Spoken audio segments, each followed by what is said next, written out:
यह है महात्मा गांधी के हाथों लिखे कुछ ऐसे खत जिनकी नीलामी जुलाई 2012 के दौरान लंदन में होने वाली थी।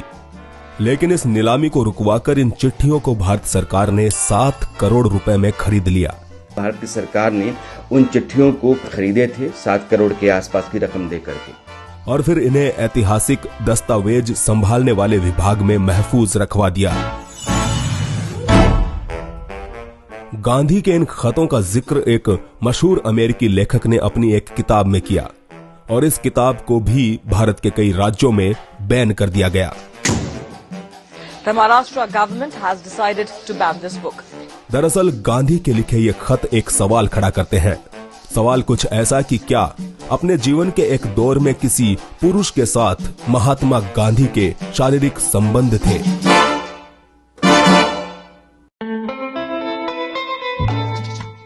यह खत गांधी ने दक्षिण अफ्रीका में रहने वाले एक शख्स को लिखे थे जिसका नाम था हरमन कालेनबाख।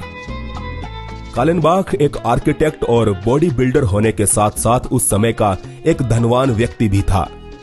दक्षिण अफ्रीका में रहते हुए नौजवान गांधी की मुलाकात कालेनबाख से हुई। दोनों दोस्त बन गए और जल्द ही इनकी ये दोस्ती आसमान चढ़कर बोलने लगी। कालेनबाख ने गांधी के साथ रहने के लिए एक नया घर बनवाया जिसे उसने खुद डिजाइन किया था। So Gandhi he stayed here for 2 years with his friend Herman Kallenbach, the architect who built this house for him. इन दोनों ने तकरीबन 2 साल तक का समय इस घर में एक साथ व्यतीत किया। कालेनबाख को गांधी इस कदर अच्छा लगने लगा कि उसने जोहान्सबर्ग के पास मौजूद अपना 1000 एकड़ खेत भी गांधी के नाम कर दिया।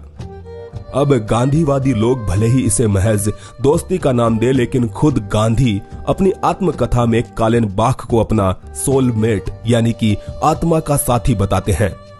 बहरहाल दोनों एक दूसरे से उस समय अलग हुए जब 1914 में गांधी और कालेनबाख एक साथ भारत आ रहे थे, लेकिन पहले विश्व युद्ध के चलते कालेनबाख को भारत आने की इजाजत नहीं मिली, जिसके बाद दोनों एक दूसरे को पत्र लिखा करते थे। और यही वो पत्र है जो कि गांधी के चरित्र पर आज सवालिया निशान खड़ा करते हैं।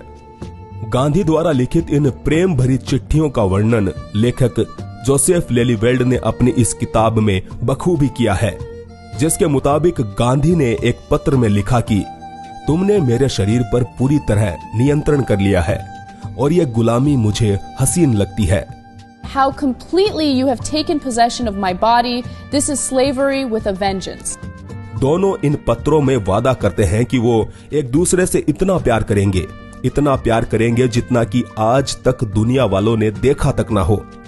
The two then pledged to each other more love and yet more love, such love as they hope the world has not yet seen. इसके अलावा गांधी एक खत में कालेनबाख को लिखते हैं कि मेरे बिस्तर के पास आज भी रुई और वैसलीन पड़ी है जो कि मुझे हमेशा तुम्हारी याद दिलाते हैं। Gandhi had cotton wool and Vaseline next to his bed, and also that it was a constant reminder of Kallenbach. तो रुई और वैसलीन का दो दोस्तों के बीच में क्या काम हो सकता है, समझ पाना थोड़ा मुश्किल है। खैर, उन्होंने कालेनबाख से एक खत में वचन लिया कि तुम कभी किसी महिला की ओर ललचाई निगाहों से नहीं देखोगे। एक खत में उन्होंने लिखा कि मैं कभी कल्पना भी नहीं कर सकता कि पुरुष और स्त्री के बीच इंटरकोर्स इतना बदसूरत हो सकता है। सन 1933 में भेजी चिट्ठी में गांधी ने अपनी पत्नी को सबसे जहरीली औरत बताया। इन पत्रों को आधार बनाकर जोसेफ लेलीवेल्ड ने अपनी किताब ग्रेट सोल में दावा किया कि हरमन कालेनबाख के साथ रहने के लिए ही गांधी ने अपनी पत्नी से किनारा कर लिया और ब्रह्मचर्य धारण कर लिया। हैरानी की बात है कि खुद गांधी की पत्नी कस्तूरबा गांधी भी अपनी डायरी में लिखती है कि कालेनबाख के सानिध्य में आने के बाद से मेरा पति मुझसे दूर होता जा रहा है। जाहिर है कालेनबाख ने भी गांधी को पत्र लिखे थे, लेकिन वो पत्र आज तक नहीं मिले। शायद गांधी जी उन्हें संभाल कर नहीं रख पाए। हालांकि कालेनबाख ने गांधी द्वारा लिखित ये चिट्ठियां संभाल कर रखी, जो कि उनकी मृत्यु के बाद उनकी एक रिश्तेदार को मिली और साल 2012 में लंदन में इनकी नीलामी होने वाली थी, लेकिन इस नीलामी को रुकवाकर उस समय की सरकार ने इन्हें 7 करोड़ रुपए में खरीद लिया। India's Ministry of Culture looked through these letters and wrote back to the government, it is, quote, the highest priority that we purchase these right away. इसी वजह से इंटरनेशनल मीडिया अटकलें लगाने लगी कि यह खरीदारी इस चिंता के कारण की गई थी कि इन पत्रों से पता चलेगा कि गांधी समलैंगिक थे। दोस्तों, समलैंगिक होने को हम बुरा नहीं बता रहे और ना ही कानून के अंतर्गत ये कोई अपराध है, लेकिन अगर वही शख्स सत्य को छुपाए जिसने दुनिया को सत्य और अहिंसा का पाठ पढ़ाया हो तो चर्चा तो बनती है।